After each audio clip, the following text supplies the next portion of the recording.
Talking about money with family members can be a tough conversation to navigate, and probably many people would rather just avoid it altogether. But a new study from Ameriprise Financial found that communication is key when it comes to feeling confident about the future of your family's finances. So Marcy Keckler is here to help improve our family communication around money matters. Marcy, thanks so much for being with us.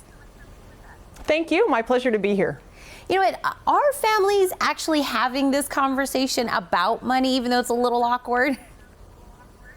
They are. We asked families, are you talking about finances together? And what we found is that the majority of families say they are having conversations about money. They tend to be focusing on day-to-day finances. That tends to be the area where they're talking most. And we do know the more they talk about money, the more confident they feel about their financial future. So they're off to a good start, but we also know they are tending to avoid some of the big topics like estate planning and inheritance because they feel a little concerned about that. They have a sense that those conversations might be awkward or difficult to have, and so there's an opportunity to go deeper. So what were some of maybe the more surprising things that we found out from the study? One thing that was a pleasant surprise was families who'd had those conversations about estate planning or about inheritance said they'd gone better than expected. It wasn't awkward or difficult. In fact, it made them all feel better for having the conversation. So that was a really pleasant surprise. Another thing that was an interesting surprise was 4 out of 5 of the parents who we surveyed said they did intend to leave some sort of an inheritance to their children, but only 1 out of 5 had told their children how much to expect. And that, I think, is a concern because it sets up the opportunity for expectations to not match reality in the future. We know people who we surveyed who thought they're going to get some sort of an inheritance expect that they're going to get $100,000 or more, but people who've already received inheritances said it tends to be less than $100,000. So if we don't have these conversations with our families, we might wind up in a situation where your expectations and your reality are a distance apart. Having the conversation can really bring them together. Well, and I think kind of the obvious reasons this conversation is awkward is obviously it is centered around somebody passing, and also maybe it could be a little awkward, like you said, maybe the expectations and the reality don't quite match. So could be an awkward conversation. But why is it so important that we actually push through that awkwardness and go into those conversations?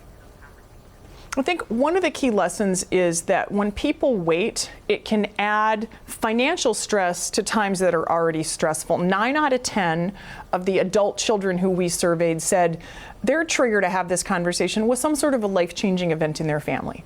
Something like a death in the family or a change in a health situation that caused someone to need extended care, whether that was at home or in a nursing home. And at times of transition like that for families, there's already a number of things causing stress and tension. And so if families can take the financial stress out of that by tackling it earlier, they'll certainly be better off. So I think that's one of the key lessons is don't wait. Go ahead and get started having the conversation because you can reduce some of the difficulty to come down the road. Well, then what are maybe some tips to help us kind of get this conversation going? One thing that we know makes a big difference is using a financial professional to help foster the conversation and really bring people together.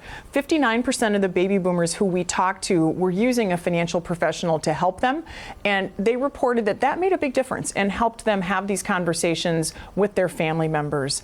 I think other tips that families can consider is to make sure they schedule a time. If you know there's a time when the family's all going to be together, instead of just taking your chances and hoping that you get around to it, to really pick the time. So if there's a holiday or a family gathering of some kind, in advance of that, maybe the siblings and parents can be in touch, whether that's on the phone or via email, and really agree that, we're going to talk, Tuesday night at 8 after dinner, or, pick a time and plan to sit down together, and also make sure you've identified the topics you want to talk about so nobody's taken by surprise. And also some great education can help. Marcy, can we go online to get some more information?